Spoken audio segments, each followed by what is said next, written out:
les poules du RJP. C'est à toi.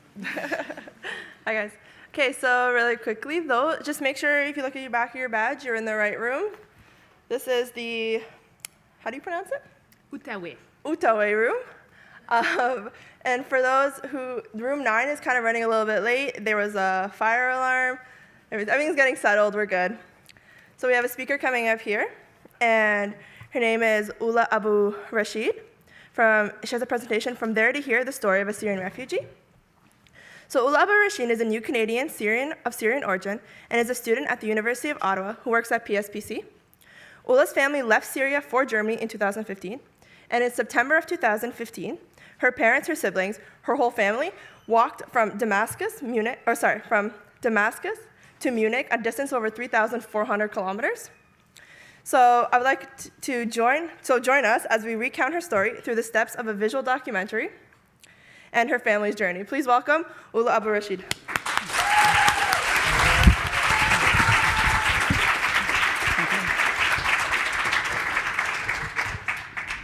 Hello, everybody, and thank you so much for being here. And I really appreciate also special my team, EBS, for being here. Thank you so much. Can you give them this? The thing is that today I'm sharing a very personal story, and it's about an issue that it's touching everyone's life around the world, including in Canada, in the United States, in Europe, in the Middle East, and it's everywhere. So today I'm going to share a documentary of my own family, how they did their trip when they escaped Syria. So in 2015, the situation in Syria became extremely dangerous for people. The whole war, until now, it's still very dangerous for people to stay there. It doesn't matter your background, it doesn't matter your religion. Whoever you are in danger. If you are in a Syrian regime area, a dominated area, you are in danger. If you are in a rebel area, you are in danger. If you are in extremist area, you are in danger. So no matter what, this presentation is not political. This has nothing to do with any side of the war in Syria. This is about just putting human faces on the story of those people, why those people walk all the way, why those people needed to save their kids. I need you just to see human faces related to this story. That's all I need you today to get out of this presentation.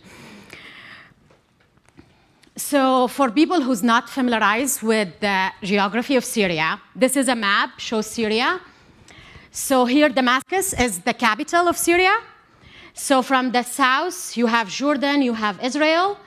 Here you have Lebanon, they share border with Iraq, and in the north you have Turkey.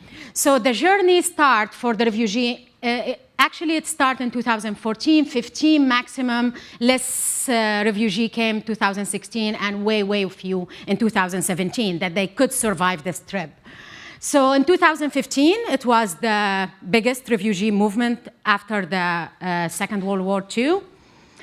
And when they start to move, there were more than 1 million persons made it to Europe at that time. But that's not only Syrians. They were from every background. There's people from Iran, people from Afghanistan, people from Africa, from everywhere in the world. There's people came to Europe at that point. So for every refugee, wherever you are in Syria, for example, in my family case, they live in Damascus all their life. They born there. That's the only place they know. So they needed to go to Turkey. So here's the thing about Syria. So can you see this is normal border, like any country, but it's not normal anymore in Syria. So this border here, it's all not normal border. So you can't take your passport, like Canadians do, go to any country and say, oh, I want to pass, I want to go to Jordan. That doesn't exist in Syria anymore because of the war. So what happened is that if you can't pass this border legally. Here, only extremists and rebels. The same thing about the whole Iraq border. There is no legal government control the border of Syria. The same thing about the whole Turkish-Syrian border. The only border that is still some control for the Syrian regime, which is the legal government for now, at least, it's only the Lebanon border, and not all Lebanon, just this part around Damascus. This is controlled. This is when, for example, if you are United Nations personnel, you are official coming from any other country, you need to enter Syria. you come only through Lebanon, or there's Damascus airport still functioning for very few flights. Not every like airlines would travel to Syria anymore. Like very specific countries, only like Iran, some of the Arab countries, and Russia, they are the only flights that it can enter Syria legally now. So anyone need to enter Syria or leave Syria legally, only this is the port. Everything else is illegal. Everything else is a real mess, like militias, wars, armies, name it. Whatever you think it's dangerous, it is. So imagine a country like this, people has no chance. You know, I need to save my kids. What do you expect from a parents to do? Nothing. So the story starts in August 2015, when my family and I decide that it's the time for them to leave. So in 2015, I stopped 1 year from school. I took a break. I went to the co-op office at Ottawa U, and I said to them, I need to work. I need to have money for my family to leave. We need to pay the smugglers. And at the co-op office, they said, we don't allow people to take a break for a year. That's not okay. Like, you know, you will lose your seat in the co-op office. And I said to them, you know, so I didn't make the argument of my family. What I made the argument is that if my education doesn't give me a chance as a female to be independent and to take my own decision in my own life, why this education for? How you tell me that the education is to stand with women while you don't give me another chance? And at that point, the employee in the faculty and in the co-op office, they said, we never heard that before. We're gonna give you a chance. We will sign that you will take a year off from the school, you will keep your co-op seat, and you go to work, and then you come back to school. So that was, I will never be here today. My family will never be alive today without the nice and kindness of people in Canada. That, I want you to be sure of that. That's the people at Ottawa U, the people at my work in the House of Commons at the time, and my friends and the rest of my family. Without them, I will never, ever be here today, and I won't have a family that they are alive. Just want you to be sure. It's not only about governments, it's about people too. So when governments do a good thing, when governments open border, when governments do good things, they do it because their people are good. In August 2015, my family said, it's Saturday, we found a smuggler, we are leaving. And I'm like, you can't do that. It was only a story in my head. I never thought that they would do it. Like, I was very scared. It's the stories on the road, insane. Killing, rape, torture, people disappear and never show up. People die in the sea. People die by getting shot by one of the army in the way. It's insane. I was like, what could I do? They said, that's it, it's the time, your brother and sister, we can't protect him anymore. They said, if you are a parent, you will know that's our responsibility. That's why when we have kids, we need to protect them. We can't protect them anymore. The situation is so dangerous in Syria, it's the time for us to leave. And I said, okay. So then they decide to leave. They went all the way from Damascus. You meet a smuggler. You don't know that smuggler. This is how it works.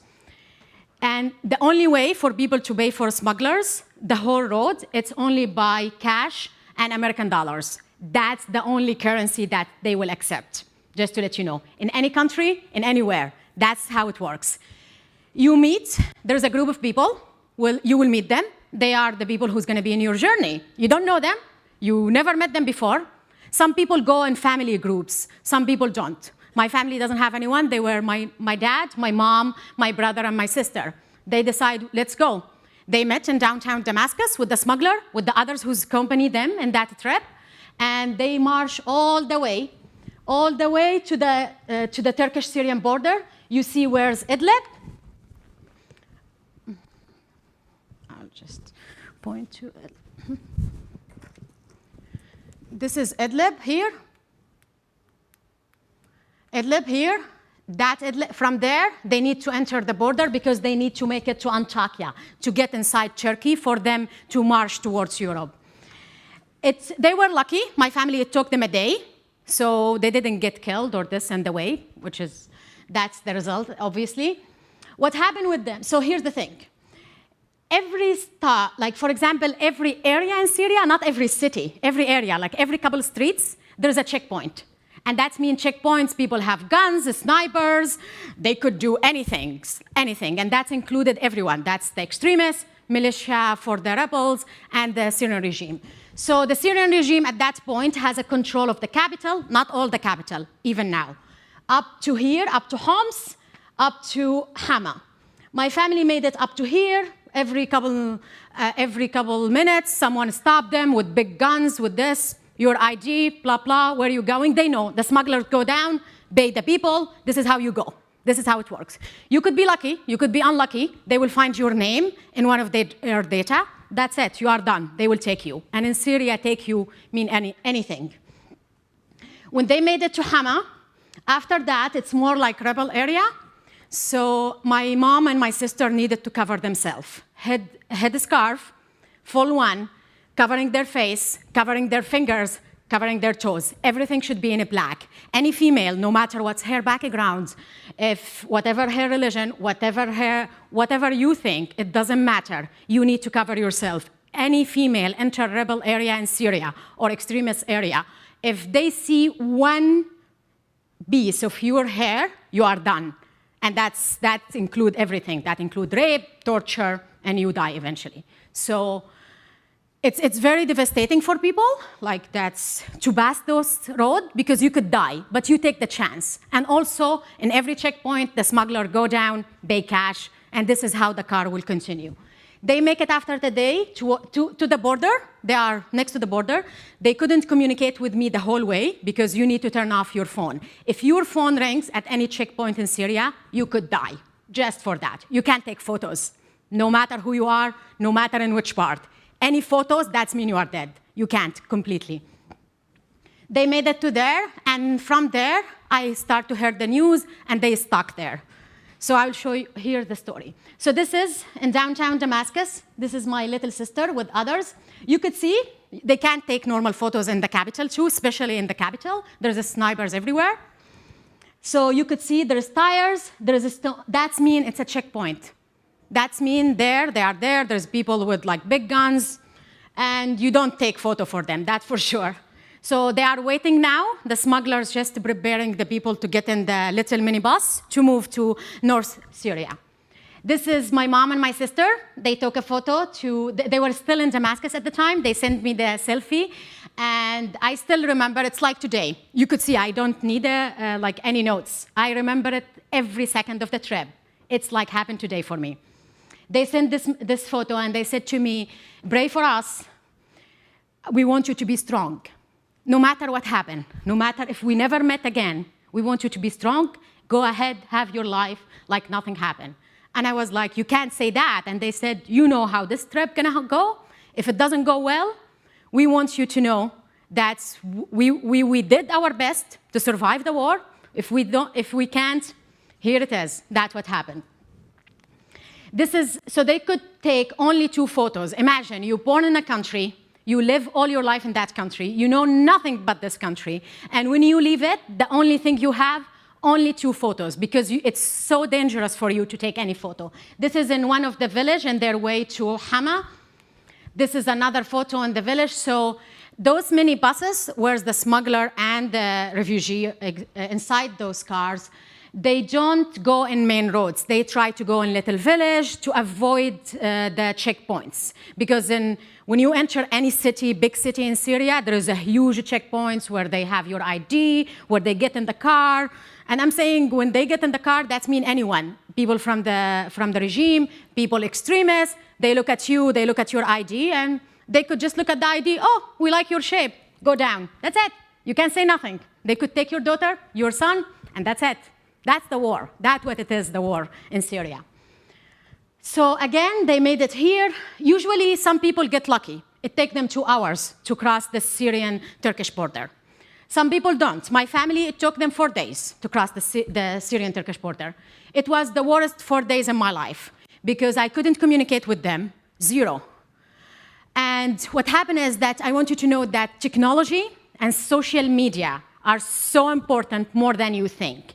Because for me, what I do, that's I go on Facebook, I go in whatever there exists social media, and I study the pattern. So for example, I know that they made it here. I know they are alive up to that hour, that time, that day.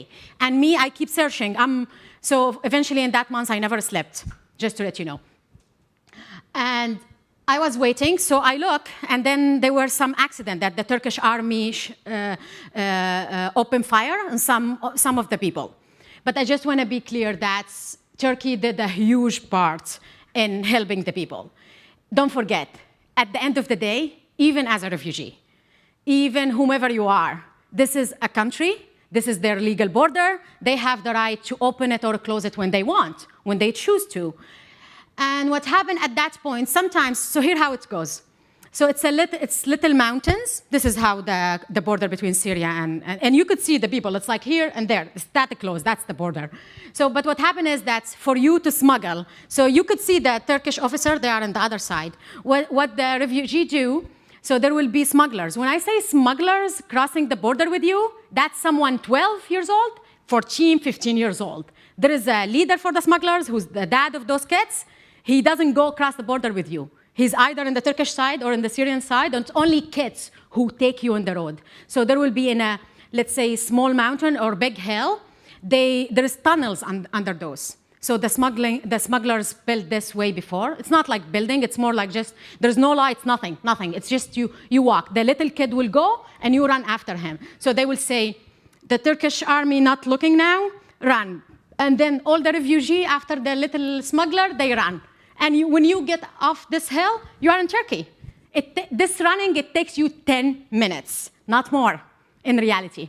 My family tried it the first time. They catch my dad and my brother. My mom and sister escaped. They were able to hear that the Turkish army, they caught them. They ran back. Then what happened is that one of the people with them in the group, one lady, she made it to Turkey.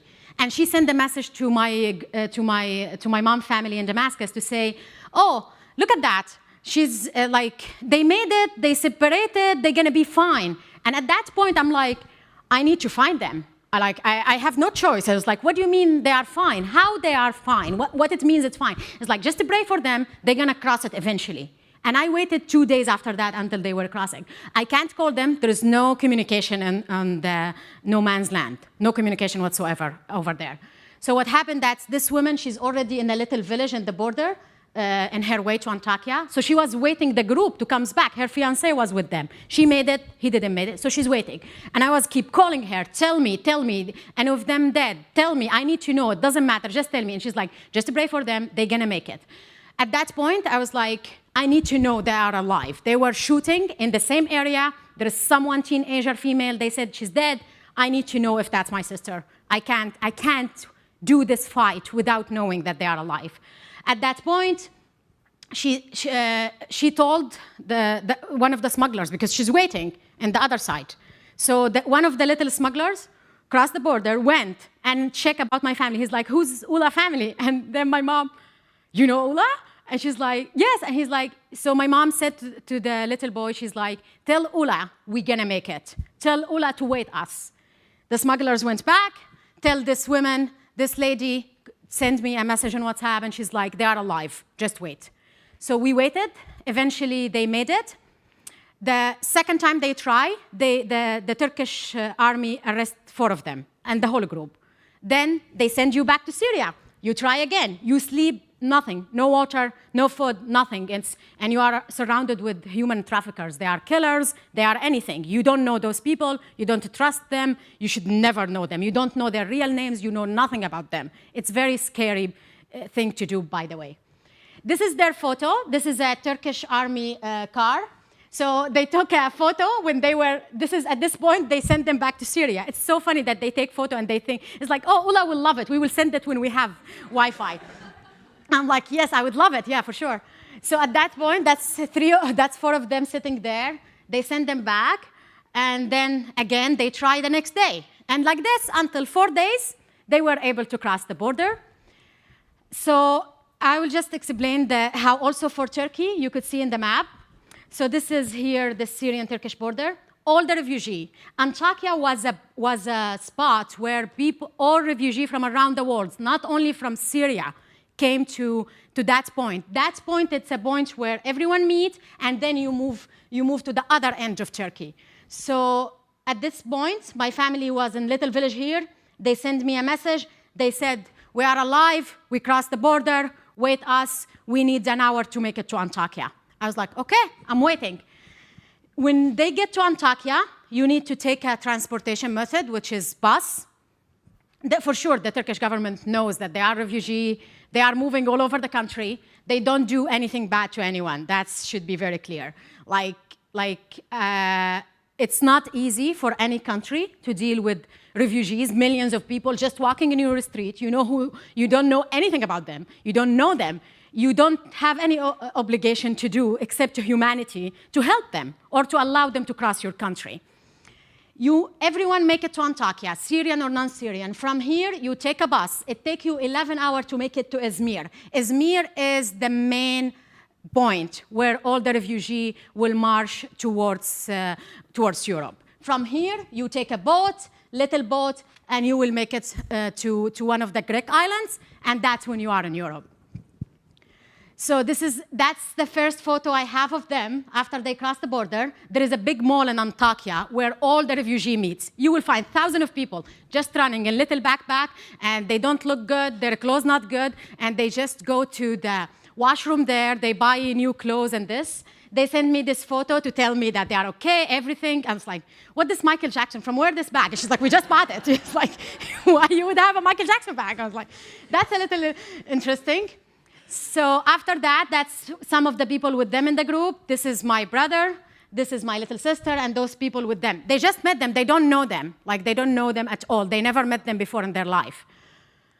So this is the group. Here it's in the bus stop where you wait. You go. It's like a churn. You wait a couple hours until the next bus comes because it's a longer trip, 11 hours all over Turkey. That's their group. This is the buses. It's a huge buses, and they would be able to rest in those buses. This is another photo, and they keep sending me selfie. They were Wi-Fi, you could see, in the mall. That's so important. I'm telling you, without the social media, without technology, millions of refugees will be dead today. Because this is the only method refugee could survive. So it's a little map. Every refugee, no matter who they are, no matter what language they speak, they have this in their phone in 2015, 2016. It's a little map. It shows that your trip starts in Turkey. They show you what method you are allowed to do. So you get to Turkey, you get to Izmir. From Izmir, you get to Greece, to one of the Greek islands. And there, you take a big ship to Athens. From Athens, you get to the Greek border with Macedonia, and they show you that there is trains, there is buses. From there, you could see here people walking. You cannot cross any borders during the refugee movement except if you walk. Any way that you try to take train, flight, car, then it's a real smuggling. Then you will be arrested, and the person with you especially will be arrested. But at that point, it was interesting that at one point, Europe said, yes, refugee could just march the border. They could just walk towards us, then it's legal. Not really, but it's legal. Then we accept them as refugee at that point. You make it to Macedonia, you need to make it to Skopje, which is the capital. From there, they show you how much you could walk. Then you need to make it to the Macedonian border with Serbia. Serbia, you need to make it to Lugini. That's in the border then with Hungary. And here's the danger. When you make it to Hungary, you could see, like someone hitting someone. It was, at that point, the Hungarian government decided that they don't want the refugee to march through their land. And absolutely, this is a legal right of any country. Any country has the right to say yes or no. And actually, they pass a law in the Hungarian parliament for that. So it's completely legal for them to do so.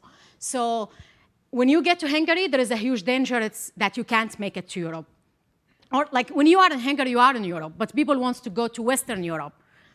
You make it here, they show you run, run, run. You make it to Budapest. Once you make it to Budapest, which is the capital of Hungary, you are almost safe. You need to make it to Austria. You make it to Austria. After Austria, you need to make it to Germany. And you could see, everyone happy, that's it, we made it to Germany. That's how it is.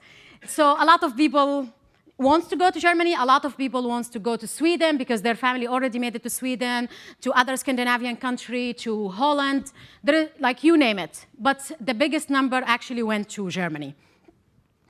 So they made it to Izmir. That was next day after they entered Turkey. When they made it to Izmir, this is a real photo. Those people you are seeing, they are not Turkish. They are refugees from around the world. A lot of them couldn't afford to be in hotels. When I say hotel, I will show you. It's a different what we understand from hotel. It's a very cheap, like motel style, but that's in Turkey. It's like a house. So a lot of the refugees, they are just in the street. They just wait. They just wait. You wait, you meet the smuggler. It's all negotiation. They sit like this because they are just waiting for smugglers to come, make agreement, you pay, you move to Europe.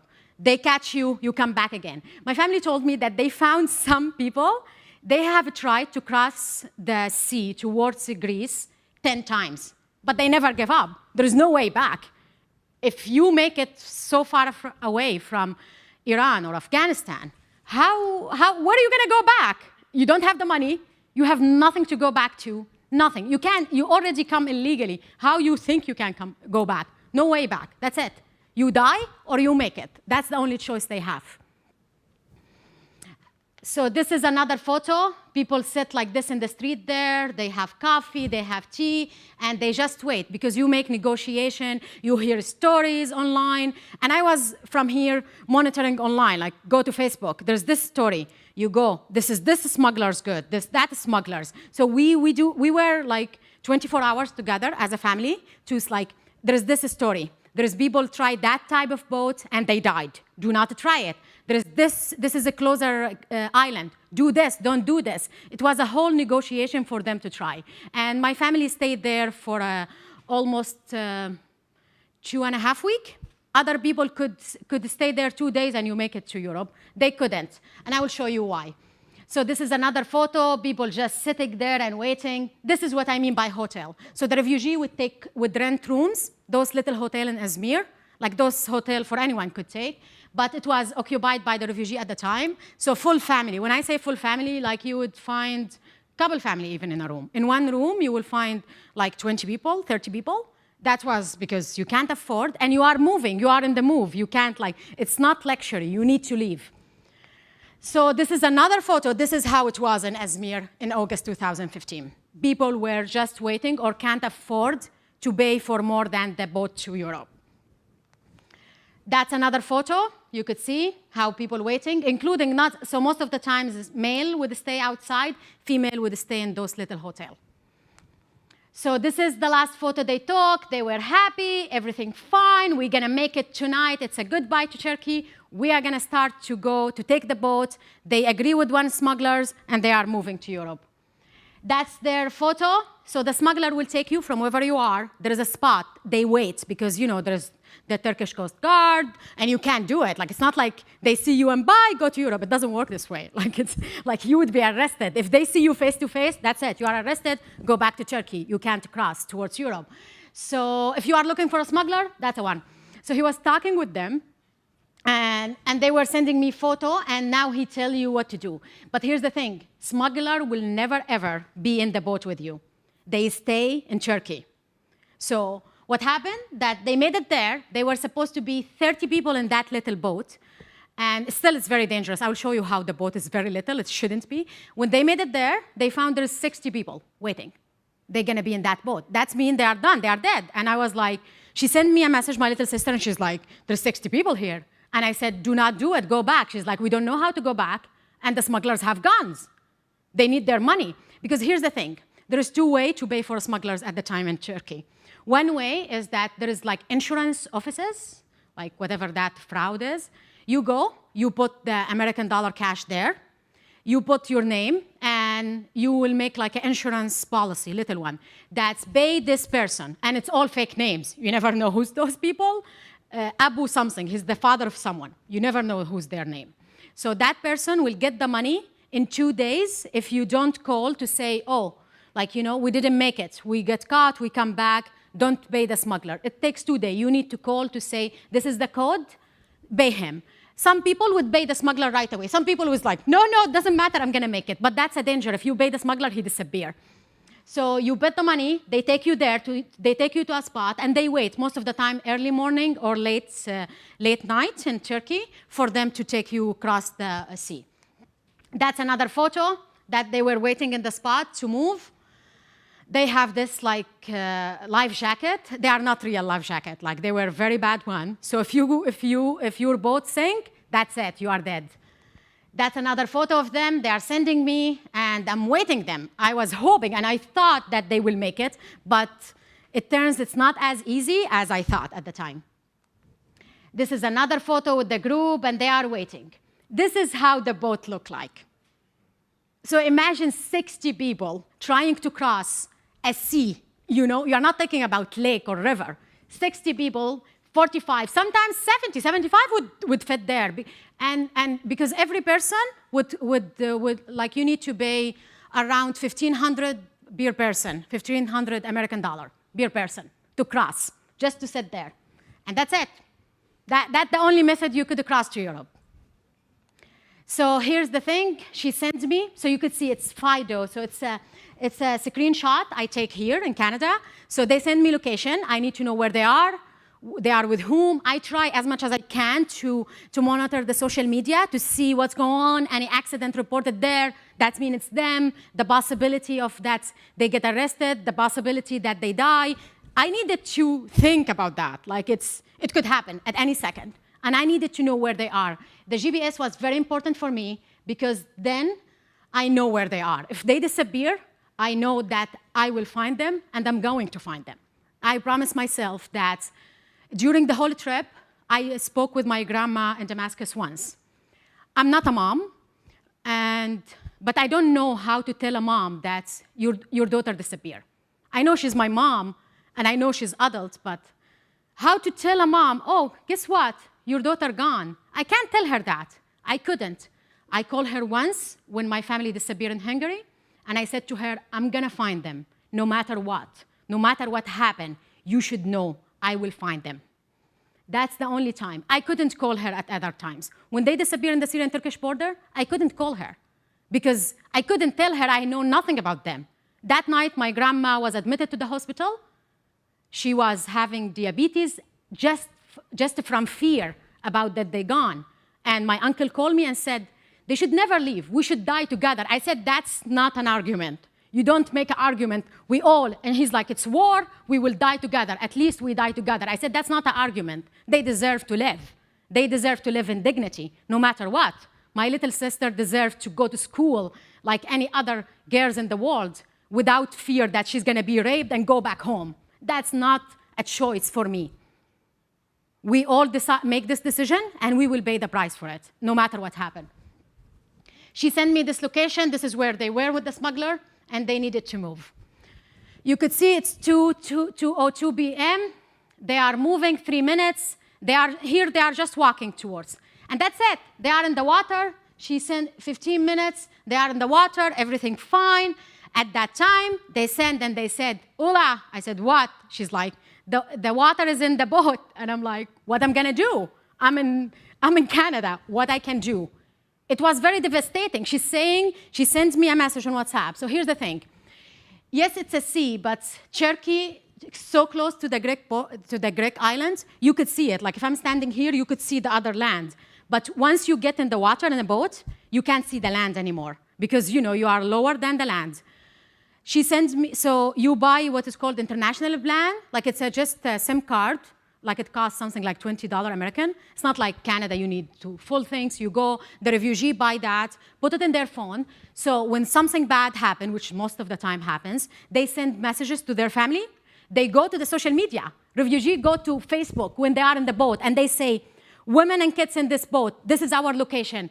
Please call the Coast Guard, find us. And this is how the Coast Guard knows about you. This is how the Turkish Coast Guard knows about you. This is how the Greek Coast Guard knows about you.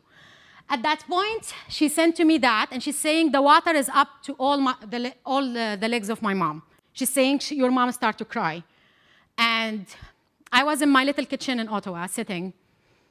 I have my iPad, iPhone, I have my laptop, I have my normal computer. They were all in front of me in the kitchen. And I was here to there. I was on the Skype, normal number, calling the Turkish Coast Guard. I was in the social media, putting their location. So you go to the social media, you put the location and say, call. And people from around the world will start to call. You don't know them, they don't know you. They will know the location. They call and they say, find them, find them. This is how it works. This is how you do it. You go online, you are live, and people keep writing to you. Did they survive? Anyone died? Who's in that boat? People from around the world. This is how it works. This is how I did it. And you imagine the rest of my family calling me. And my aunt called me, and she's like, me and the kids in the street. I said, yes. And she's like, did they die? Tell me. I'm not making back home. I'm like, don't say things like this to me. Just leave me. I need to save them. Get off the phone. Like, I needed at one point to just to block any number comes outside, because I need to stay on the phone with the Turkish Coast Guard.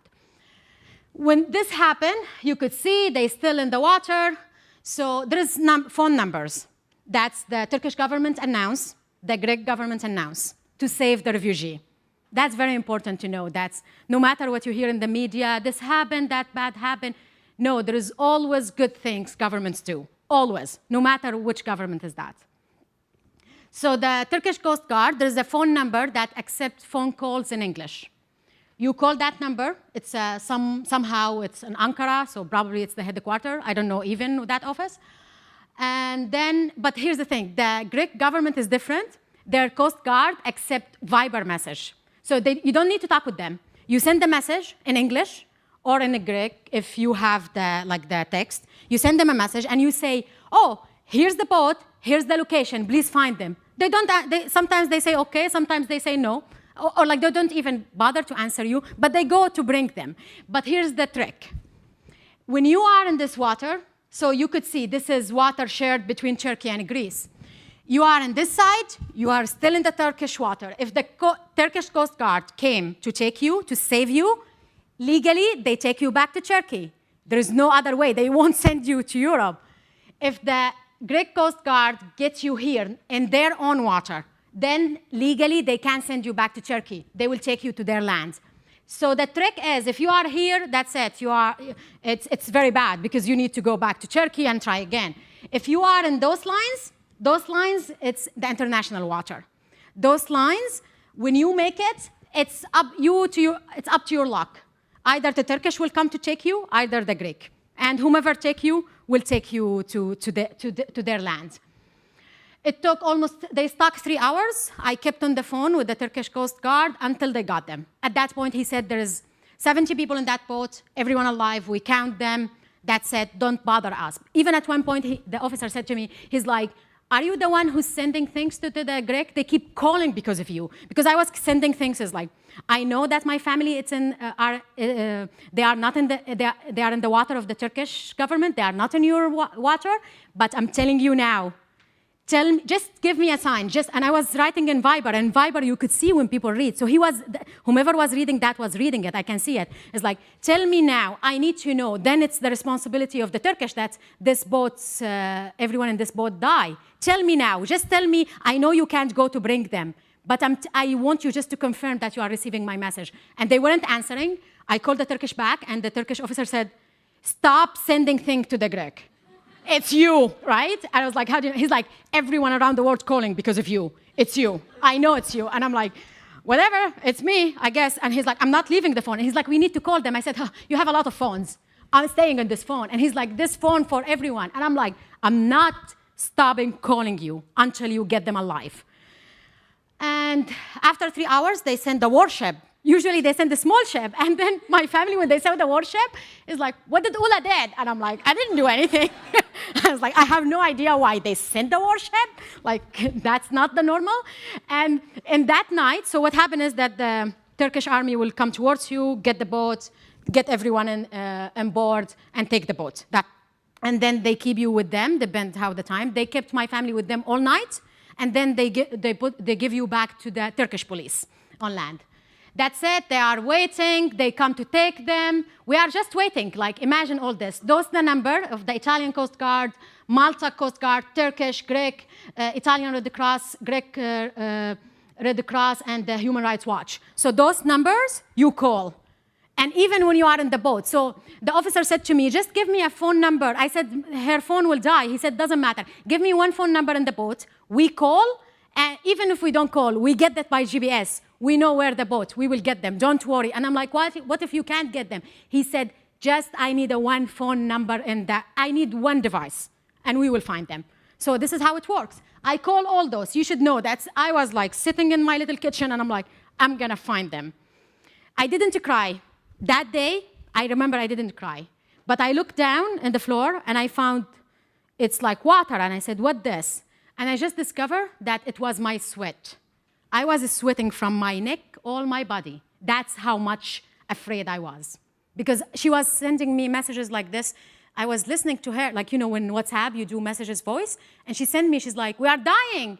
Ula, save us. And I'm like, imagine this responsibility. There is all those people in the boat, not only my family, the other people. I'm like, how am I gonna live with it? And the worst part, everyone was waiting me to call. Like, my family give my number to everyone in that boat. Who are you? And it's like, then I get messages, save us. And I'm like, who's this? I was like, you are the daughter of those.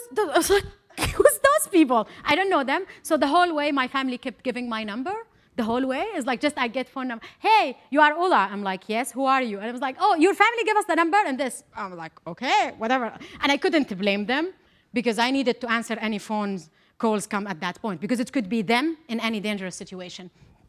This is a Facebook page. This is the main Facebook page. It's called Karajat Mshantatin, which is like displaced garage.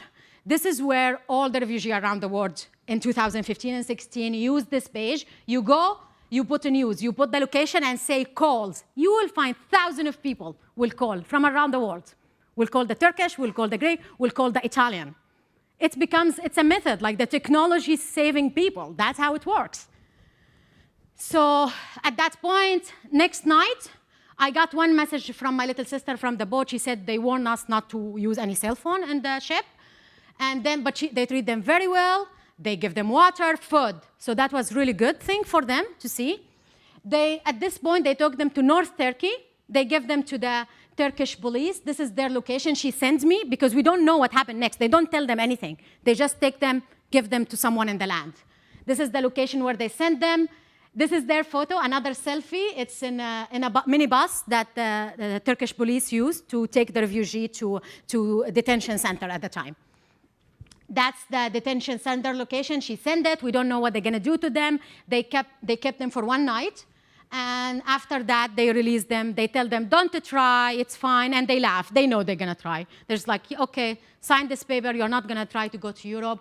This is the location. So I was using GPS 24-hour. I was taking screenshot. Like with Google Map, you could see the location. I can see that it looks like a detention center. This is how I know where they are. They send me location. They say where we are. I go. I try as much as I can by using social media to find out. And then I see people, oh, they took us, they get us here. I don't know those people, but this is how I do it. And the good thing that I speak different languages, I was able to watch the social media and be able to figure. Because the minute you use social media once in your lifetime, once, even if you think people don't know you or who you are or what you do, you are always predictable, whomever you are. There is always a pattern. There is always someone know you that they can find information about you. This is how it works. This is how I was able to know every second of that trip, where my family are, who they are with, how much the people with them lying or not. At this point, they put them in another detention center, they register them, and they let them go. They put them in buses. You could see, I try as much as I can to get satellite photo, and all that by my little phone. I didn't need more than that. And then they told them, we are sending you back to Izmir. They put them in buses, and I was waiting them until they make it back to Izmir. They are in the road because they are afraid. Don't forget, they are leaving a country like Syria. And they don't trust anyone, zero. Less than zero, their trust. Some point they would say, where they are taking us. Because in Syria, if you say where they are taking us, that means you could disappear. That's what it means. So for them, they thought that. And I'm like, Turkey is a respectful country. Will never happen, but they don't believe me. And I'm like, people don't disappear in this country. People disappear in a country like Syria, not somewhere else. But it's like, no, something's going to happen to us. So I was living with that trauma and anxiety of them. Here they are. You could see early morning next day, they are walking. They are waiting for the hotels. The hotels will accept you at 11 a.m. in Izmir. They are waiting outside. They need to do the trip again. Here we go, back to ground zero. This is the hotels, this is my dad, people waiting, some of the kids from the family they are moving with. Here we go, they are waiting, finding another smuggler. They try another time. The smuggler didn't even show up. So there were a lot of like negotiation to find the better way. Here we go. Now they found the smugglers, and this time it works. In Izmir, the smuggler told them that I'm taking you to Kayes. This is one of the Greek islands. And when my family tell me, that's what you see here, it's not a Google map, it's a paper map. Even I bought paper map for every country they are going through, every land, every sea. And I was studying the movement. I was studying like, if the smuggler would tell them, I'm taking you and it take an hour, I need to run it by normal map, I need to run it by Google, I need to go to books, I need to do the research to be sure that my family don't die. Like, I need to do that. Like, what other choice I have? Nothing. And they were depending on me, them and the people with them. It's like, what Ula said. And I'm like, what I said? I have no idea. I'm sitting in Canada. It's like, if Ula said it's safe, we go. And I'm like, you shouldn't do that. That's very dangerous. You shouldn't do this. So the smuggler told them, he put them in a big van with no window, with nothing. So they could even die at that point. They didn't tell me that the van was completely closed, but it happened. They put them there. They took them all the way to here, this point. And here, what you see, this colorful one, this color line, this is international water. So they just need to cross it. The minute they are in this water, they are safe. They are in Europe. They will make it to one of those little islands. Those little islands, by the law, they are owned by the Greek government. So you make it here, you will find only 2 army officers. You won't find anyone else in that place. But the minute you make it legally, then a warship will come from the big island, will take you to here, and then you could march towards Europe. That's it. The second trip starts. They send me the location. I'm waiting. And you could see, look at the time. I left work at that day. I went back home because I was waiting them. They said, we are leaving now. That's it. The time, that's it. They are in the water. Nothing happened. She was with me. It took them something like 40 minutes this time. It was very close, and they were safe. You could see, they are moving. You could see the time, and I need them just to pass those lines. The minute they pass it, they are in Europe. I'm waiting. I'm with them. I'm taking second by second. And here's the worst part. She would say to me, we can't see the island anymore. And I'm like, yeah, I'm in Canada. How do you want me to see the island? And she's like, are we lost in the sea? I'm like, that's insane. Like, I was like, did we go back to Turkey? Because we don't know where we are now. They have no one. They just put themselves in the boat, 45 people, and the smuggler was here waiting them and was with them on the social media. The smuggler told them just, go ahead, go ahead. I have no idea how the smuggler knows. It was like very insane things. And she was like, how are we gonna make it to the island? Ula, tell us, are we going towards Europe? And I'm like, I don't have satellite ability. I don't know if you're going towards Europe. I know that it looks you're going right. So she was keep telling the people in the boat, Ula, say, we are doing right. And people were, Ula, Ula, Ula. I was like, you shouldn't do that. I was like, this is too much responsibility for me. They are moving, I'm waiting, but you are in the sea. So sometimes, in the sea, the waves could take you back, take you forward. So that was a little bit dangerous because I was like, what happened to us? I said, it's fine. That's it. They made it. The minute they passed this line, they are in Europe. For me, that minute, even if the water will get in the boat, it doesn't matter. Because what happened is that who will come to save you, not the Turkish Coast Guard, is the Greek Coast Guard. You are safe then. That's it. They are moving. You could see, this is really the boat moving every second of the way. I'm with them. That's it. So here's the interesting part. When this location happened, and she's saying, we see some land. Where we are, Ula. When I saw the Google map give me Greece, I said, that's it. You are in Europe. You made it.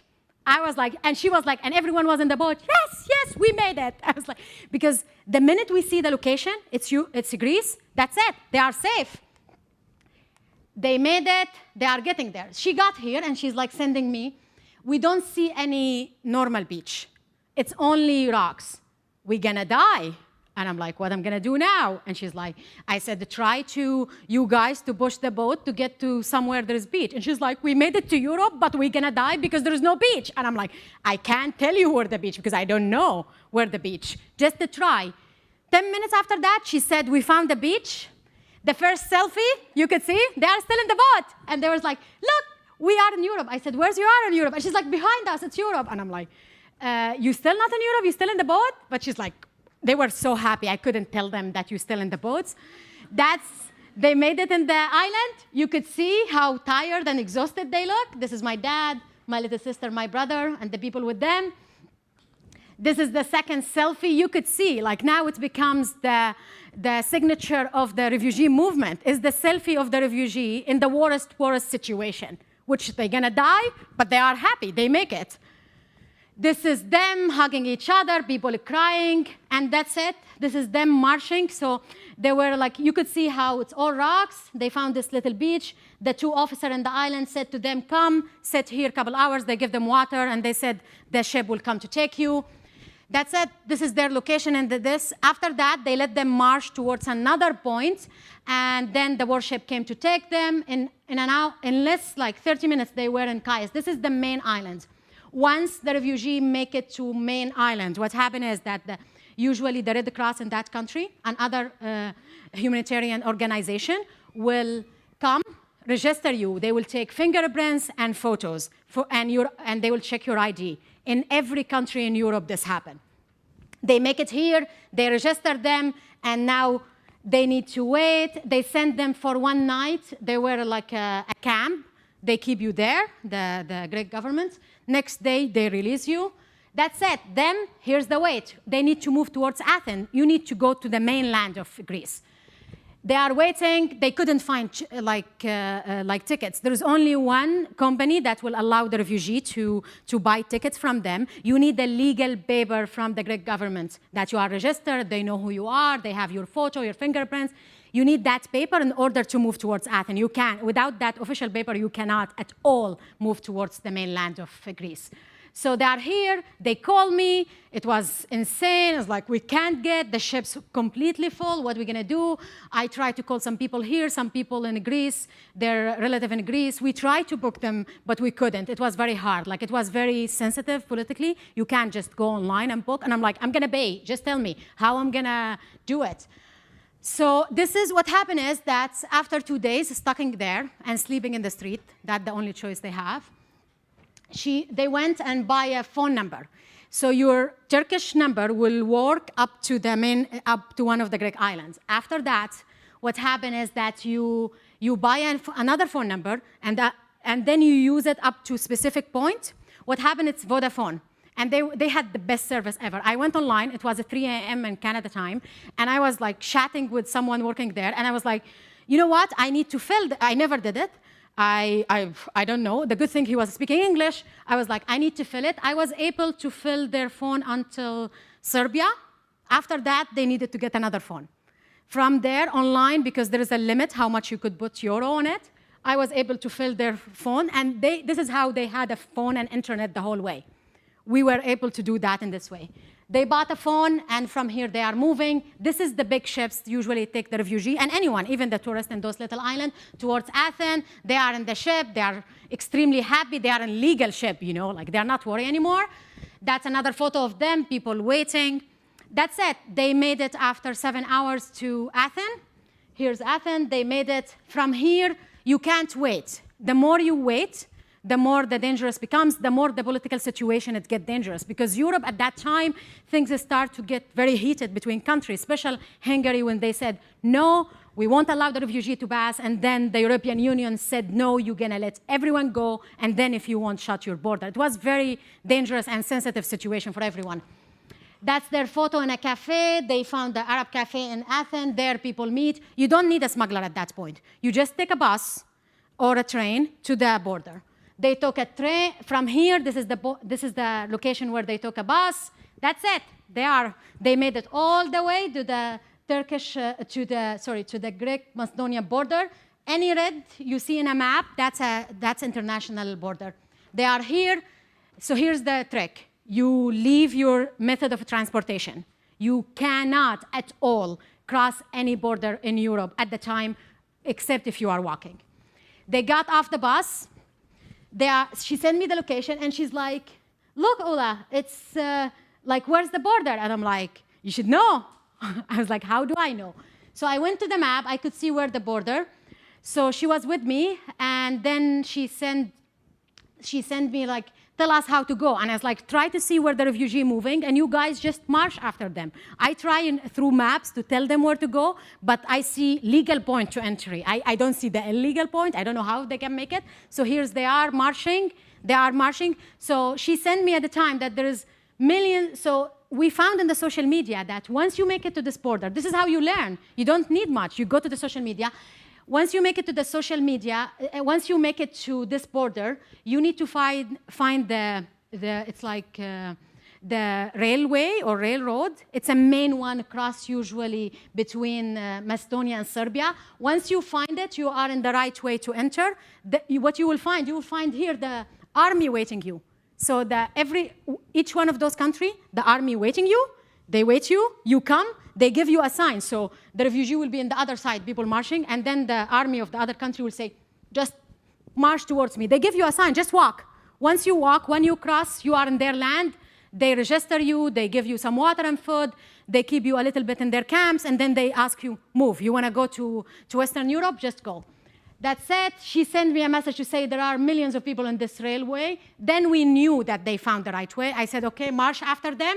They need to make it, this is the camps where the army puts people, the Macedonian army. That's it. They enter the other country. I'm still waiting. I'm here, and I just watch them as they go. This is their photo. The army, one of the officers of the Macedonian army, they ask them to sit because they need to register every person, fingerprints, photos, IDs. That happened everywhere in Europe. That's it. They put them in a train, and now you're supposed to march towards the capital. From the capital, you need to go to the border.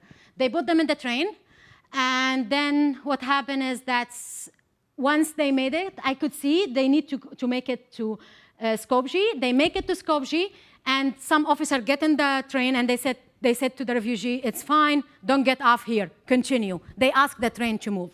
The train, that's it. They are moving towards the Serbian border. Here we go. They ask them to get off. The army tell them, at this point, you get off, you walk. So they need to walk for a couple hours. That's it. They are marching. That's it. They enter Serbia. The Serbian army waits you. They register you. They give you water, food. They put you, this is a tent, you could see. They put you in a tent, and then you take any type of method. You could take a train or a bus at this point to move. They took a bus to move towards Belgrade. This is all happening in day. This is in the main station in Belgrade, in downtown Belgrade, the capital of Serbia. The refugees, some NGOs came, gave them those tents to sleep for people. And this is my dad was with me on the phone. So now we came to the second dangerous point of the trip, which is to enter Hungary. And at that point, I have some people here in Canada, friends who they are from Hungarian background. They were reading the news and telling me that it's getting very dangerous. My family gonna enter Hungary in the day the Hungarian parliament meeting to make a law that any person crossing this border is not a refugee, is a criminal, will go 4 years to jail, will never get out, no matter what the European Union will say. And that was very intense. At that time, the political situation between Hungary and the European Union at its worst. And I was on the phone with my dad trying to convince him, let's find a smuggler, do not cross the border normally. And they were telling me that in the station, people tell them, you could see that take a normal train from the station. You could see it's €15, and it's September 2nd, 2015. They bought those tickets, and they told them, just to pretend you are foreigners, get in those trains, and you could cross the border towards Hungary. And I was like, this will never happen. They will find you. They will, like, the situation is very intense at the border. They won't let you. They didn't listen to me. They decided to go ahead. Here we go. This is inside the train, and it's full of kids. How they will think they are foreigners, like Arab kids running around. Go figure. Like, where's the foreigner in the middle? And it's like they were all shouting Arabic. Yeah, they won't notice who they are. And I'm like, I said to them, like, they will figure out who you are. But, you know, good luck for them to believe me. Here we go. They are moving towards Hungary. You could see this is their location. They left Belgrade. They are moving towards the border. So in Subotica, that's where. So suddenly the train stopped here. The Hungarian army gets in and look for, and it's like, you, all the group, down. So they took people down. There were something like 20 people. They take them down. They take them to police station, and then they said to them, just march the border by yourself. We have no problem, but not by normal transportation. They got to the border. So here, then they walk. Took them a couple hours to walk towards the border. Here, they are trying to enter the Hungary. That's it. They make it to the Hungarian. They thought it's normal. They could cross. It took 3 minutes for the Hungarian army to find them. So here's the thing. So once you have a cell phone, even if you are not using the GPS, the minute you have a cell phone, because the European Union, their border is protected by special technology. That's, if you have a cell phone, you will be connected. Even if you don't have like a SIM card, you will be connected. They will see you. It's like a thermal border. They will see you when you are marching. So it's like, how they find us? And it's like, for sure they will find you. They can see you, even if they don't see your face. They see things marching, and they know they are expecting the refugee to come. They found them, they catch them, and from here, it's almost 4 days after that, I never ever heard anything about them. They completely disappear. What happened? I know this is the last location. I know they are in Hungary. This is the last location I know about them. Then, some people of their groups were able to communicate with me, but my family weren't with them. So the army divide people. Some people get in one bus, one the others. You don't know where they went. Some people sent me their location. They said, we are here. I know it's a detention center in the border. And I'm like, why my family not with you? And I was like, we don't know. So that's what happened. In Hungary, people were sent to different camps. 4 days, I was looking for them. Everything you imagine in the world, I was doing. Calling my member of parliament in Ottawa. They connect me with the Red Cross in Ottawa. The Red Cross will say, if they are registered in Hungary, in any camp, with photos, that's, you know, we will find them. I give photos, their ID is like, just find them. Some of my friends have people in Hungary. They were looking for them. They went to the headquarters of the army, the headquarters of the intelligence. They were looking for them, and they no answer. It was a real chaos in Hungary at the time. I couldn't find them. Another friend of mine booked me an appointment with the Hungarian ambassador, and was like, we will find them no matter what. Like, I know they are somewhere. But when I studied the social media, I found that Debrecen has the biggest location for detention center in Hungary. So I was sending my family photos all over Hungary. People, activists, human rights activists, NGOs, I would send the photo and say, I'm looking for those people. If you saw them anywhere, anytime, just tell me. I need just location. At one point, I get to a translator in this location. I don't know that my family there.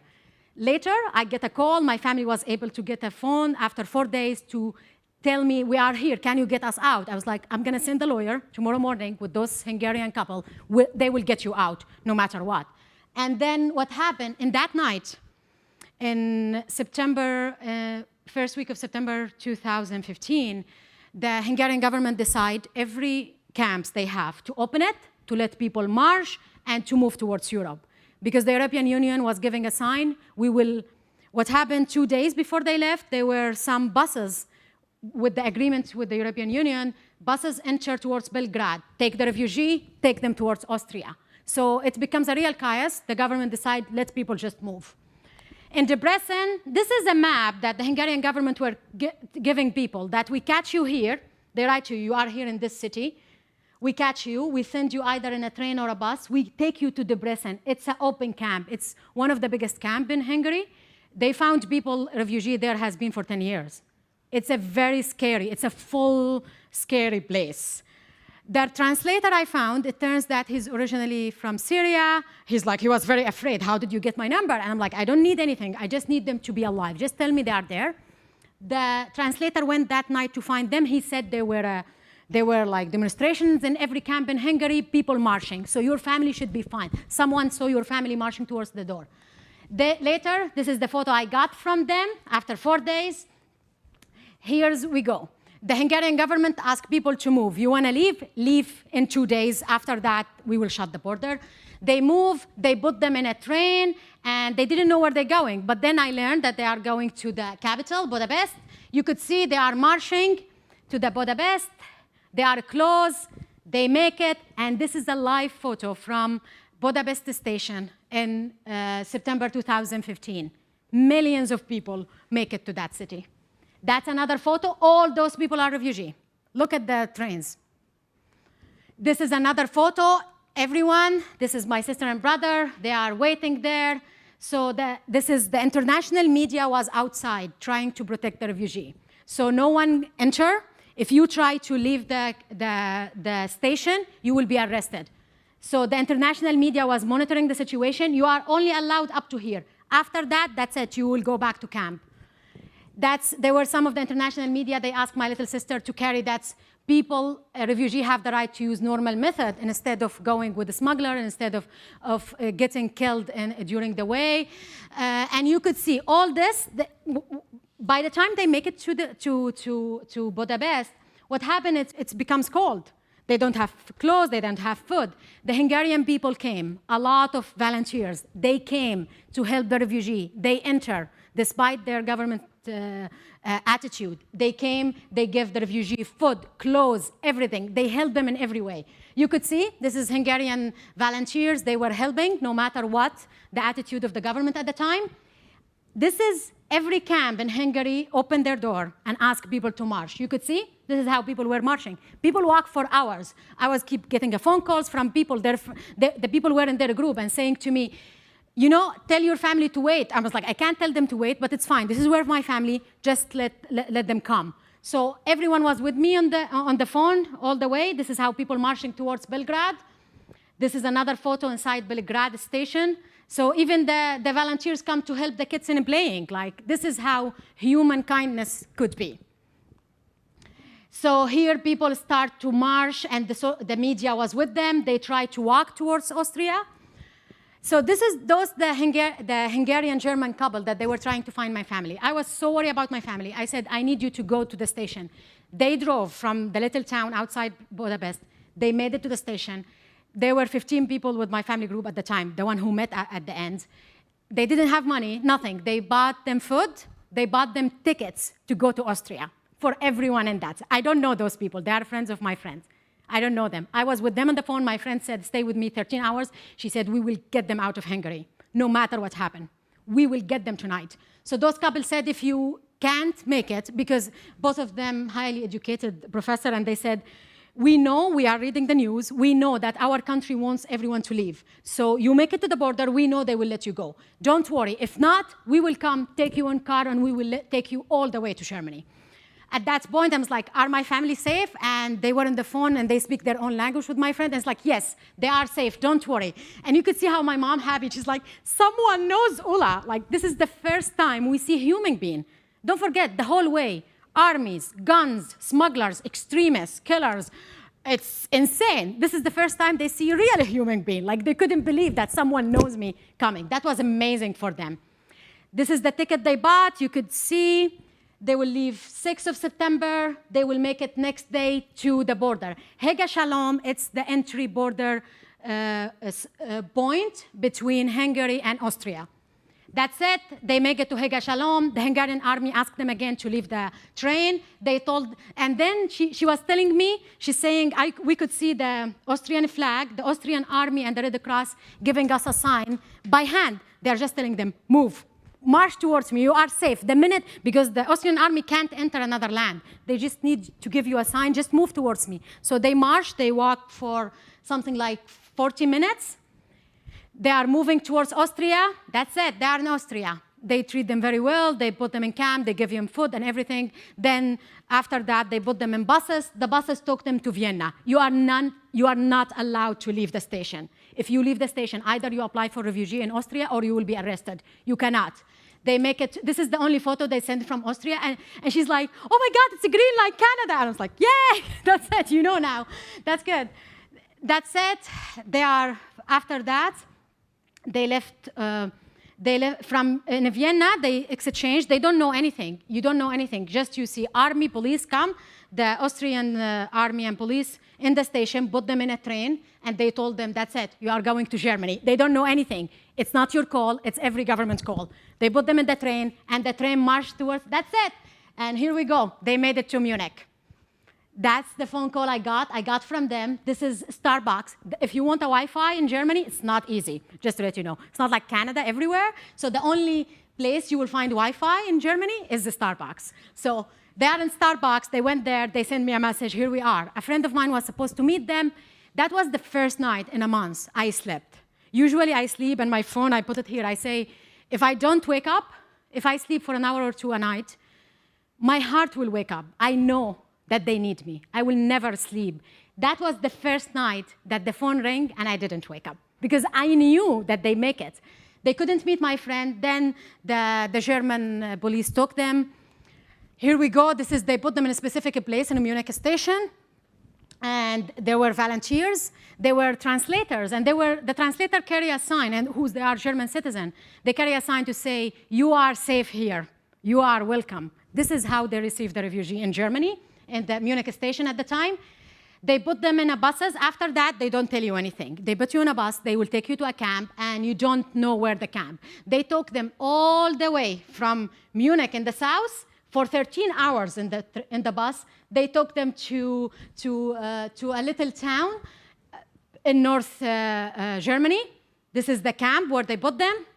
This is how the refugee for couples day they were. This is the initial camp where they register you, they do your medical appointments, they take your fingerprints, they check where you come from, how did you apply for refugee, because here's the challenge what happened. What happened is that there is a law in Europe that if you give a fingerprints in any country or in any embassy of any European country, that means if, for example, okay, you want to go to Germany to apply for refugee, do it, apply. But in a second, they will know, oh, you were in that embassy in that country. That means you need by the law to be deported back to that country. That's called the Dublin Agreement. What happened is that at the time, the German government decided that the Dublin Agreement do not apply to the Syrian refugee. This is why the refugee, even if you give a fingerprints in Hungary or forced to give one, even if you give in Italy or wherever you give, you won't be deported back. You will have the right to be a refugee in Germany. That was the real great initiative that Germany decided to do. Just open the border, let them come. That's what happened. This is how people survive. Otherwise, people will never go this road, no matter what. This is another photo, the refugee waiting. They put them there for a week. This is their photo. You see how they're much better. You see how freedom is beautiful. A young guy will come to go for education, to do his part, to work, to live in dignity. That's what it is. That's a freedom. That's how beautiful it is when you survive a war. This is their photo. And at that point, after 10 days, I took a flight. I took a permission from University of Ottawa. I was like, I have school. I thought my family will make it before. I said to my professor, you know the refugee movement? And the professor said, yes. I was like, my family, one of them. And he's like, just leave everything. Do not worry. Do not worry about anything. Just take a flight and go. That's the kindness that support me and support my family. The people in Canada, without their support, this will never happen. This is my photo with them. I didn't see them for 6 years because I immigrated to Canada way before the war. I never thought I would see them. During the whole war, every day of the war, I was waiting bad news. I never waited good news. Every day. I would watch in the social media, this is street, there's snipers. I called them because they don't have internet. I would say, do not go, Mom, don't get food from that street. There's a snipers. This is how we lived the whole 6 years until they made it there. I needed to go on in my life. And that was part of the decision when they need to be safe. I need to get them to safety, no matter what, for their sake and for my own sake. I saw them after 6 years. That's us. You could see. I never thought this day will come. This is a beautiful story. People do not have this beautiful story. millions of people die because of the war of Syria. It's more than insane. If you think what you hear in the media is insane, it's the reality even worse. But this is not everyone's family story. People die in the road, people die in Syria. For me, I was lucky with the help with everyone I know around me. I was lucky that they made it alive. And this documentary you saw today, actually last week just won the European Union Best Theme for current European issue. And it was presented by my little sister, and in the name of her high school in Berlin, with her German partner. And that's my little sister, with her German friend. And this documentary won the best theme that representing Germany in the European Union. Thank you so much for everything.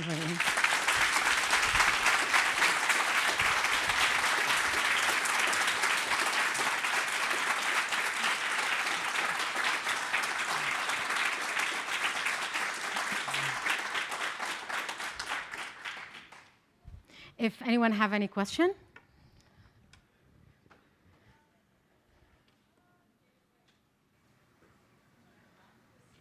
If you don't have a question, we could take selfie to support Vanguard Network and go on Twitter. You know, it's all about the social media, isn't it?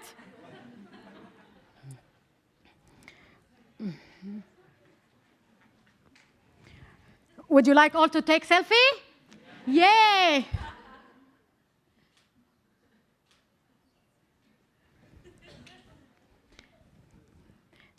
So you are all good. I hope that you take out of this presentation today that every human being deserves a chance.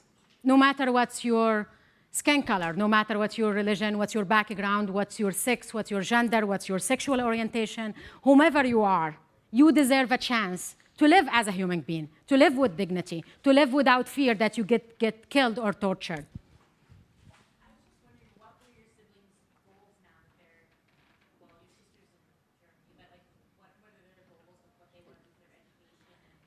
Actually, both of them, my brother already in university.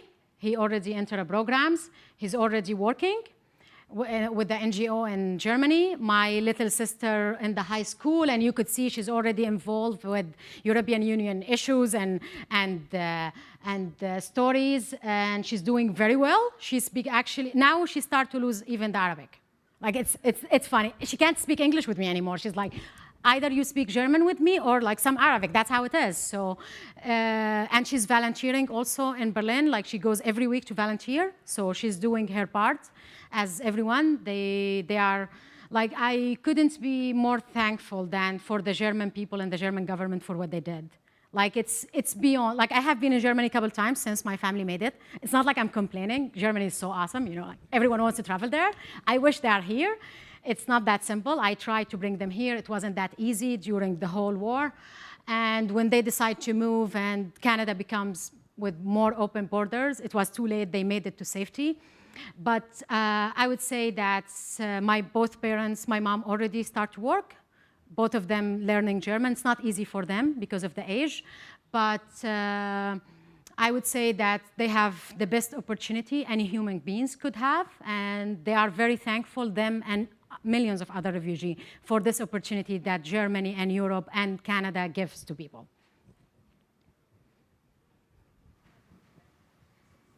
Thank you so much, everyone, and enjoy your next speech. Thank you.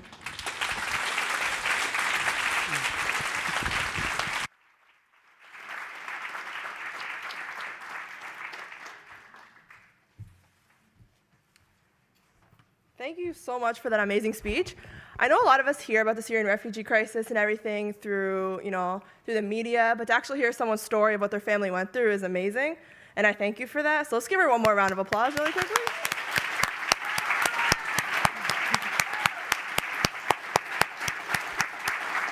So we are gonna break into lunch at this point. You have an hour for lunch. But just be mindful if you brought your own food and you're gonna have seafood or peanuts of some sort, be mindful because people do have allergies in the room, so just be careful with it. Je vais juste le répéter en français. Donc, si vous mangez des peanuts, du poisson ou d'autres produits, s'il vous plaît, juste faire attention de bien vous laver les mains quand vous revenez dans la salle. Merci et bon lunch à tous. Oui, excusez. Oh. No, we're done?